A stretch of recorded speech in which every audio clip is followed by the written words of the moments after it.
আমি আজকে spread operator নিয়ে কথা বলবো। সো এক্সাম্পল দেখায় আমি ম্যাথ ডট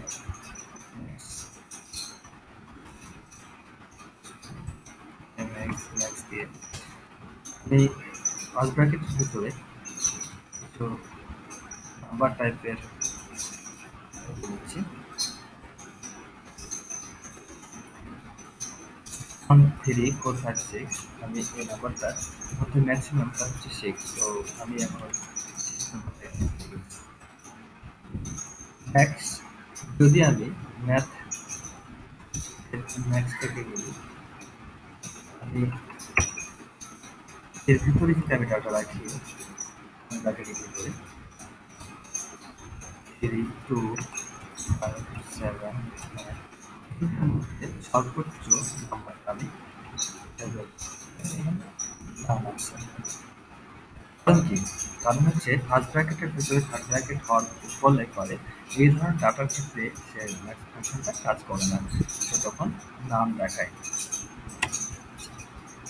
যদি আমি এটাকেই যদি আমি ভ্যালুটা দেখাতে চাই তাহলে আমরা স্প্যাটার অপারেটরের মাধ্যমে দেখাতে পারি। ম্যাক্স আমি ঠিক সেম ভ্যালুটা নেব, আমি স্প্যাটার অপারেটর ব্যবহার করছি এবং থার্ড ব্র্যাকেটের ভিতরে আমার যে মানগুলো ছিল সেগুলো আমি নিচ্ছি। মেবি 2579, তাই না?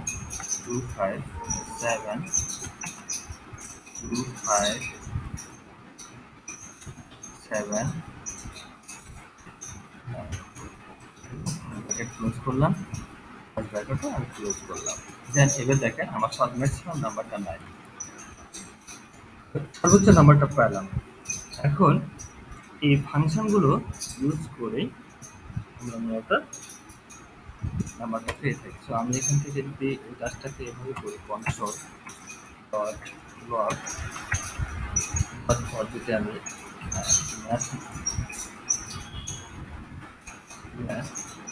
মিনিমাম ভ্যালুটাকে আমি মানে আমি একটা কনস্ট্যান্ট কি নিয়ে নিই, যেহেতু আমরা ঘরে করে একটা নাম নিই, আমি নাম্বার দিচ্ছি নাম্বার সেক্ষেত্রে আমরা চুজ করে রাখি, সেটা হচ্ছে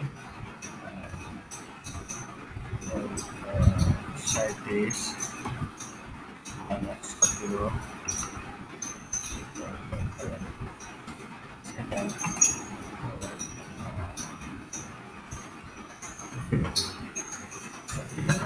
ভিতরে আছে আমার মানটা। যদি আমি কনসোল করি আমি এখানে করতে পারি নাই, এখন আমার এটা নাম্বার সেভ কিছু ভ্যালু নিয়েছে। এখন দেখা যাক যদি আমি ম্যাক্সিমাম ভ্যালু নিতে চাই, মিনিমাম ভ্যালু আমি কি করবো, এই ভেরিয়েবলটাকে কল করবো। তাহলে এবার আমাদের প্রিন্ট হলে কি হবে,